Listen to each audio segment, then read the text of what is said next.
पता नहीं कौन सा कायद, वो इंडिया के इन मामलात के ऊपर एक स्टेटमेंट नहीं आई। जनाब डिप्टी स्पीकर साहब, मुझे टीपू सुल्तान के वो एक कॉल याद आ रहा है कि अगर एक लश्कर जिसका सरदार शेर हो और उसके साथ लश्कर में गीदड़ हो तो वो शेरों की तरह लड़ते हैं। अगर शेरों का लश्कर उसका सरदार गीदड़ हो तो वो नहीं लड़ सकते, वो जंगे हार लेते हैं। इस वक्त बॉर्डर पे खड़ा वो फौजी जो हमसे तवक्को रखता है कि हमारा लीडर, जो कौमी लीडर होता है या जो वज़ीर आज़म होता है, वो आईना होता है, वो फेस होता है, उसकी तवक्को है कि हमारी सियासी क़यादत वो दलेरी के साथ मुकाबला करेगी। जी वाइंड अप करें, जुम्मे का टाइम है, आखिरी 2 मिनट दे जी। लेकिन जब आपका वज़ीर आज़म, जब आपका लीडर बुज़दिल हो, वो मोदी का नाम ना ले सके, उसको आप क्या पैगाम दे रहा बॉर्डर पे लड़ने वाले जवान को? రైట్, మనం చూస్తున్నాం అటు పాకిస్తాన్ పార్లమెంటులో ఎంపీల వల్ల గోడ వెళ్ళబోసుకుంటున్న విజువల్స్ మన దగ్గర క్లియర్గా అర్థమవుతున్నాయి. ఒక పక్కన అటు ప్రధాని మోదీ దగ్గర నుంచి కాల్పులు అనేవి కంటిన్యూ అవుతూనే ఉన్నాయి. భారత ఆర్మీ కాల్పులు అనేది కంటిన్యూ చేస్తూనే ఉంది. అయితే మరి మా పరిస్థితి ఏంటి, మమ్మల్ని రక్షించేది ఎవరు అంటూ కూడా అటు వాళ్ళ గోడని వెళ్ళబోసుకుంటున్నారు. నెక్స్ట్ వచ్చేసి రక్షణ శాఖ మంత్రి ఆసిఫ్ గురించి కూడా వాళ్ళు కొన్ని కామెంట్స్ చేయడం జరిగింది. అసలు అంటే ఏదైతే దాడి జరిగిందో భారత దాడులకు సంబంధించి మీరు ఏం చెప్తారు, మీ దగ్గర సాక్ష్యాలు ఏవి అని చెప్పి కూడా ప్రశ్నిస్తే దానికి సంబంధించి ఆ దాడులకి సంబంధించి సోషల్ మీడియాలో అన్ని క్లియర్గా ఉన్నాయి అని చెప్పి కూడా ఆయన కొన్ని వ్యాఖ్యలు చేశారు. ఈ వ్యాఖ్యలకు సంబంధించి ఇప్పుడు పార్లమెంట్లో దుమారం రేగుతుంది. ఏదైతే సిఎన్ఎన్ న్యూస్ ఛానల్కి ఇచ్చిన ఇంటర్వ్యూలో పాక్ రక్షణ మంత్రి వ్యాఖ్యలు చేయడం జరిగింది. దానికి సంబంధించి భారత దాడులకు సాక్ష్యాలు ఏమని ప్రశ్నిస్తే సోషల్ మీడియాలో ఉన్నాయని ఎలా చెప్తారు మీరు? కనీసం దానికి సంబంధించి మీరు బహిర్గతంగా వచ్చి మాట్లాడే ఇది కూడా మీకు లేనప్పుడు మమ్మల్ని మీరు ఎలా రక్షిస్తారు అని చెప్పి కూడా పార్లమెంటులో ఎంపీలు ఆగ్రహం వ్యక్తం చేస్తున్నారు. దానికి సంబంధించిన విజువల్స్ కూడా మనకు అందుబాటులో ఉన్నాయి. ఒకసారి ఏదైతే రక్షణ శాఖ మంత్రి ఆసిఫ్ వ్యాఖ్యలకి సంబంధించి ఏ విధంగా వాళ్ళకి తీవ్ర వ్యతిరేకత వ్యక్తం చేస్తున్నారో దానికి సంబంధించిన విజువల్స్ చూద్దాం. कल का जो ड्रोन हमला हुआ, वो ड्रोन हमला बेसिकली हमारी जो लोकेशंस हैं उसको डिटेक्ट करने के लिए जो है किया गया। एक टेक्निकल चीज़ है जिसको मैं उस तरह एक्सप्लेन नहीं कर सकता, और इसलिए उनको इंटरसेप्ट ना किया गया ताकि हमारी लोकेशंस जो हैं वो लीक ना हो या वो लोकेट ना हो। రైట్, మనం చూసాం వరుసగా ఏదైతే పాకిస్తాన్ పార్లమెంట్లో అటు వాళ్ళ ప్రభుత్వం పైన వాళ్లే విమర్శలు చేసుకుని వాళ్ళపైన వాళ్లే ఆగ్రహాలు వ్యక్తం చేసుకునే సిచ్యువేషన్ ప్రస్తుతానికి పార్లమెంట్లో నెలకొంది. పాకిస్తాన్లో అసలు ఇంత పెద్ద వార్ జరుగుతుంది, భారత్ని కావాలనే కవ్వింపు చర్యలకి పాల్పడి అటు పెహల్గాంలో ఉగ్రదాడులతో అటాక్ చేయించి సామాన్య పౌరులపైన ఏ విధంగా అయితే అటాక్ చేసి వాళ్ళ ప్రాణాలు బలికొందో పాకిస్తాన్, దాని తర్వాత యుద్ధం రావడానికి కారణమైన మరి పాకిస్తాన్ ప్రధాని ఎక్కడున్నారు? ప్రస్తుతానికి ఇదే క్వశ్చన్ అటు పార్లమెంటులో కూడా వినిపిస్తుంది. ఇంత ఘోరంగా యుద్ధం జరుగుతుండే ప్రధాని ఆచూకీ ఎక్కడ అంటూ కూడా కామెంట్లు చేస్తున్నారు ఎంపీలు. ప్రస్తుతానికి అసలు వాళ్ళు ఏమంటున్నారు ఏంటో కూడా మనం విన్నాం.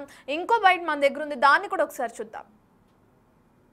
कल मैं सुन रहा था CNN को, हमारा डिफेंस मिनिस्टर इंटरव्यू दे रहा था, तो इस तरह के इंटरव्यू तो मैंने जब सुना तो मैं हैरान हुआ कि एक एंकर उससे पूछती है कि आप कह रहे हैं कि पाकिस्तान ने 5 जहाज गिराए हैं, इसका कोई प्रूफ, कोई सबूत है?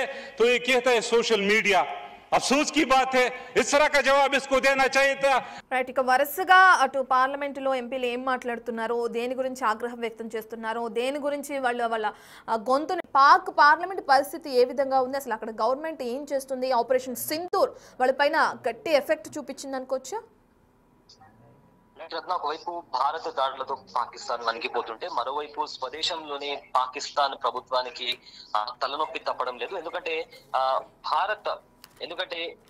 ఎందుకంటే భారత దాడులతో విరుచుకుపడుతుంటే పీటీఐ పార్టీ కార్యకర్తలు జైల్లో ఉన్న మాజీ ప్రధాని ఇమ్రాన్ ఖాన్ ను విడుదల చేయాలని కూడా నిరసన చేస్తున్నారు. ఈ నేపథ్యంలో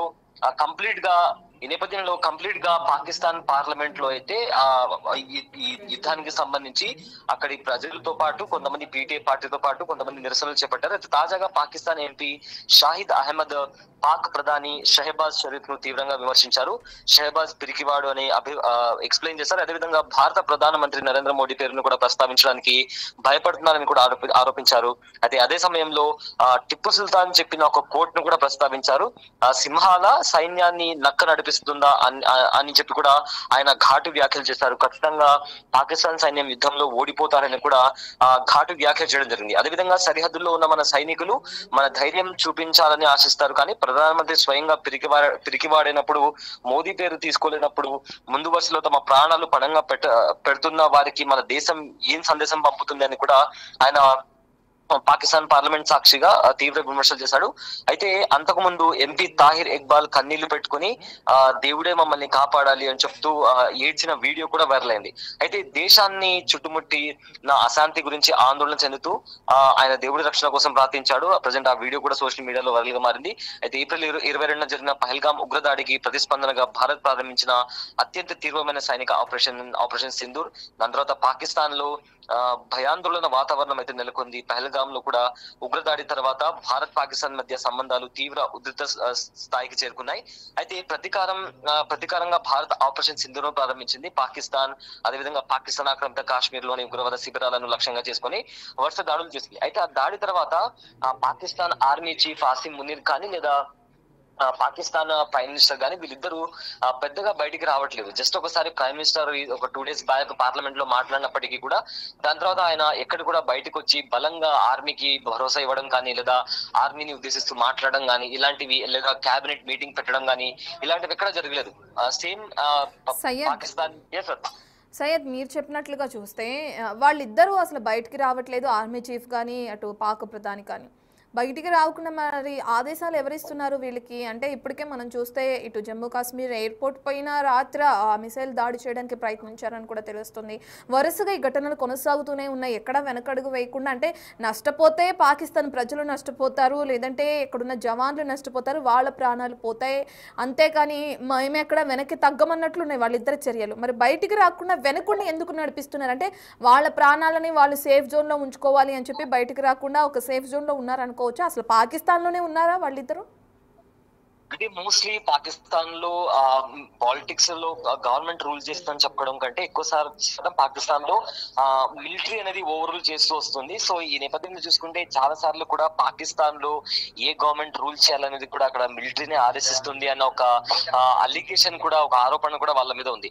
సో ఈ నేపథ్యంలో ఇందాక చెప్పినట్లు ఎవరైతే ప్రతిపక్షంలో ఉన్న పీటీఐ పార్టీ వాళ్ళు కూడా వాళ్ళు చేస్తున్న అలిగేషన్ కూడా ఇదే, మీరు సింహంలా ఈ దేశాన్ని నటిస్తున్నారు లేదా నక్కలాగా నక్కి బతుకుతున్నారు అని చెప్పి కూడా వాళ్ళు తీవ్రమైన ఘాటు వ్యాఖ్యలు చేశారు. అదేవిధంగా మీరే ముందుండి ఆర్మీని దిశానిర్దేశం చేయలేకపోతే రేపు పొద్దున యుద్ధంలో ఓడిపోయిన తర్వాత ఇటు ప్రజల ప్రాణంతో పాటు ఎక్కువ మొత్తంలో ఆస్తి నష్టం కూడా జరుగుతుందని చెప్పి కూడా ఏవైతే ప్రతిపక్షాలు ఉన్నాయో వాళ్ళు తీవ్రంగా ప్రభుత్వం పైన మండిపడుతున్న ఏవైతే వాళ్ళ వ్యాఖ్యలు ఉన్నాయో ప్రజెంట్ సోషల్ మీడియాలో కూడా వైరల్ గా మారాయి. సో మొత్తం మీద చూసుకుంటే వీళ్ళిద్దరూ ఆర్మీ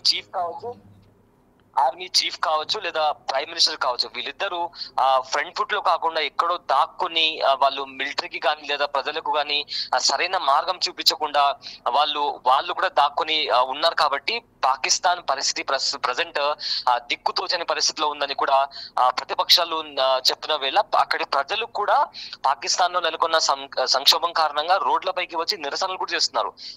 ఈ యుద్ధం మాకు అవసరం లేదు, వెంటనే యుద్ధాన్ని ఆపేయండి, మా ప్రాణాలను కాపాడండి అంటూ కూడా వాళ్ళు రోడ్లపైకి వచ్చి నిరసనలు చేస్తున్న వైనం కూడా కనిపిస్తుంది. సో మొత్తం మీద చూసుకుంటే ఇంట్లోనే అంటే స్వదేశంలోనే పాకిస్తాన్ ఎన్నో సంస్థలు కొట్టిమిడుతోంది. అటు బలూచిస్తాన్ కూడా అటాక్ చేస్తున్న నేపథ్యంలో కూడా పాకిస్తాన్ తిరిగి రిటాలియేట్ చేయలేని పరిస్థితి.